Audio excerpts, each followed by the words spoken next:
donde antes se veía este programa en el canal TC, pero ahora que está el presidente de derecha, Guillermo Lasso, que yo pensé que iba a ser amigable conmigo, ya no se ve este programa, lo han quitado, es una pena, sobreviviremos, supongo. En Ecuador, el presidente Lasso está en el ojo de la tormenta porque la investigación periodística global Papeles de Pandora ha revelado que Lasso, antiguo banquero de Guayaquil, que salió de una familia, de un hogar humilde y que consiguió amasar una cierta fortuna antes de entrar en política, una fortuna, por supuesto, en nada comparable con la del chileno Piñera, ¿no? Muchísimo menor. Lasso resulta que tenía 14 cuentas en paraísos fiscales, 11 de ellas en Panamá. Panamá era su preferencia. Ustedes comprenderán que cuando un individuo abre una cuenta en Panamá o en Islas Caimán o en las Islas Vírgenes Británicas o en Andorra o en Mónaco, los principales paraísos fiscales, si no he olvidado algún otro importante, es porque tiene dinero, ¿no? Comencemos por ahí. Nadie de clase media abre una cuenta en un paraíso fiscal, porque abrir la bendita cuenta en un paraíso fiscal te va a costar $10.000 mínimo, mínimo. Pues lo que te cobra el despacho de abogados en Panamá, ¿no es cierto? Tienes que ir a un bufete, tienes que presentar tus documentos, tienes luego que imaginar las siglas de una compañía fantasma que no sea fácilmente rastreable contigo. Luego a esa compañía se constituye otra compañía que es dueña de ella y una tercera que es dueña de las dos, porque así hacen, ¿no? Y te van cobrando.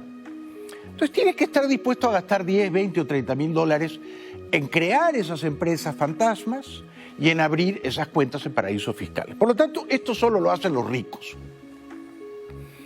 ¿Por qué lo hacen los ricos? La pregunta es casi insultante a la inteligencia de cualquiera de ustedes, ¿no? Lo hacen para esconder sus dineros. ¿Y de quién lo quieren esconder? ¿De su esposa, de su amante, de sus hijos? No, generalmente no. Lo quieren esconder de los recaudadores de impuestos de sus países, donde ellos tienen domicilio fiscal, ¿no es verdad? Entonces el señor Lasso, cuando abría una cuenta secreta en Panamá y mandaba dineros a esa cuenta, lo que en buen cristiano quería era evitar que en Ecuador se supiera que él tenía esos dineros, de tal manera que no tuviese que tributar nunca sobre ellos, ¿verdad? Los pones fuera del radar de la oficina de impuestos de tu país. Este es el móvil o la motivación, sea el dueño de esa cuenta un empresario, un político, un artista, un futbolista. Es gente con mucho dinero que quiere esconder su dinero y que no quiere tributar sobre él y que quiere usar esas cuentas para seguir escondiendo dinero. Esto es lo que le han pillado a Lasso, ¿no? Lasso, sin embargo, dice que él tenía esas cuentas, pero que las declaraba en Ecuador y que pagaba impuestos sobre ellas. ¿Será verdad? Si es así, el Vaticano lo tiene que beatificar como mínimo. Guillermo Lasso, justo antes de ganar la presidencia a finales de abril. El exbanquero conservador prometía una reforma tributaria con un alza a los más ricos. Dijo también que pagó más en impuestos que los otros candidatos. Quería esconder su dinero, no quería pagar impuestos sobre él. No se trata tampoco de un criminal, ¿no? No lo voy a demonizar. Solo quería esconder su dinero. Pero una vez que se mete en política, entonces el asunto sí se vuelve un poco más espeso, ¿verdad? Y él tiene que salir a dar explicaciones y entonces dice que ahora ya no tiene las cuentas. Sí, ahora ya no las tiene, pero las tuvo, ¿no? El mandatario ecuatoriano rechaza las acusaciones. En un comunicado en Twitter, Lasso aseguró que no tiene propiedades en paraísos fiscales y defendió que su patrimonio es fruto de su trabajo como director en el Banco de Guayaquil. Ok, entonces, el reportaje de los Papeles de Pandora dice que se deshizo de gran parte, no de todas, sus cuentas en paraísos fiscales, antes de ser candidato por tercera vez, o sea, este año, en marzo, en abril, que ganó de 2021. Pero la primera vez que fue candidato y la segunda vez que fue candidato, en ambas ocasiones perdió, en una con Correa, en otra con Moreno, sí tenía las cuentas. Entonces, si Lasso quiere ser de verdad honesto y transparente con sus connacionales, los ecuatorianos, les tiene que decir, no, ahora ya no tengo cuentas, o cerré casi todas antes de ser candidato por tercera vez. No, lo que tiene que explicar es por qué las abrió. ¿Cuándo? ¿Con qué dineros? ¿Qué origen tuvieron esos dineros? Y entonces, ¿por qué las abrió? ¿Y qué movimientos tuvieron esas cuentas? Esto tendría que ser aireado, tendría que ser ofrecido al público, si es que no tiene nada que ocultar.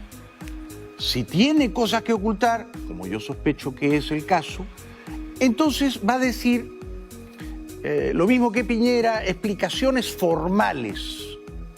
No, ahora ya no tengo. Ok, ahora ya no tienes. Ya cerré todo, o casi todo, o mis hijos lo manejan, o es un fideicomiso ciego. Sí, ciego, ¿cómo no? Ciego. Ciego, pero no tan ciego.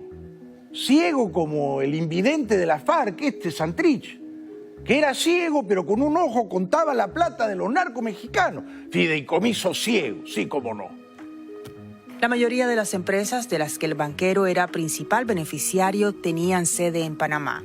11 de las 14 sociedades están inactivas. Sobre las otras 3, el presidente ecuatoriano niega cualquier relación o beneficio. A mí me parece que un político serio, vamos a pensar en un político serio, a ver si usted y yo estamos de acuerdo. ¿Qué les parece la canciller alemana, Angela Merkel? ¿Ustedes se imaginan a Angela Merkel abriendo cuentas en Panamá?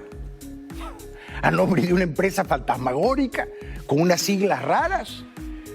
Y luego que esa empresa sea propiedad de otra empresa. ¿Ustedes se imaginan a la señora Merkel haciendo eso? ¿Ustedes se imaginan a la señora Merkel abriendo una cuenta en Andorra o en Mónaco? ¿O en Suiza? No, porque la señora no pretende ser rica en primer lugar y en segundo lugar tendrá su cuenta en el principal banco de Alemania o en los principales bancos de Alemania, como ahorran los políticos honorables que no ven pasar el dinero por abajo de la mesa en maletines. Entonces yo no me imagino una persona que entra en política, que se dedica a la vida pública, debe tener sus cuentas en los bancos de su país y no estar abriendo cuentas en paraísos fiscales. Eso en sí mismo ya es sospechoso, es altamente sospechoso. Si a mí me dijeran Biden, por ejemplo, que da esta imagen del tío, del abuelito, querendón, que reparte caramelo, que quiere quedar bien con todo el mundo, y de pronto le encuentran a Biden que tiene 4 cuentas en Andorra, ¿qué pensaríamos? ¿Por qué las abrió? Es decir, no hay la sospecha inmediata de que abrió esas cuentas porque quería esconder dineros. Evidente, ¿no? Entonces luego habla el presidente ecuatoriano Lasso. No tengo ninguna vinculación que ninguna empresa en ningún paraíso fiscal en ningún lugar del mundo, tal cual como lo dice la publicación. Sí, pero no cuenta por qué se hizo de ellas, solo nos cuenta que se deshizo, ¿no? Pero entre que se hizo y se deshizo pasó un montón de tiempo, corrió un montón de plata y no sabemos bien cómo y por qué. Esto es lo que nos tiene que explicar Lasso, entre lo que se hizo y lo que se deshizo. ¿Cuánto tiempo fue y cuánto dinero corrió y dónde está el dinero ahora? Que no nos tome por tontos, ¿no? Porque luego sale gente como el que quedó tercero, y quedó tercero por una diferencia ajustada, microscópica, el líder indigenista ecuatoriano Yacu Pérez, a pescar a río revuelto, por supuesto, ¿no? Él quiere meter a Lasso en el fango del escándalo o hundirlo todavía más en el pantano y le presenta una querella criminal, una demanda penal, y exige que la investigación de papeles de Pandora haga públicos todos los papeles de Lasso. Ex candidato presidencial indígena de Ecuador, Yacu Pérez, presentó una denuncia penal ante la Fiscalía General contra el actual primer mandatario Guillermo Lasso para que sea investigado por el caso de los papeles de Pandora. Yacu Pérez pide también, en fin, conocer todos los detalles de esas cuentas en paraísos fiscales que luego Lasso y su familia han ido cerrando. De igual forma, Pérez solicitó al Consorcio Internacional de Periodistas de Investigación, que reveló los papeles de Pandora, que entregue los detalles del caso específico de Lasso y de otros líderes ecuatorianos que estarían evadiendo impuestos.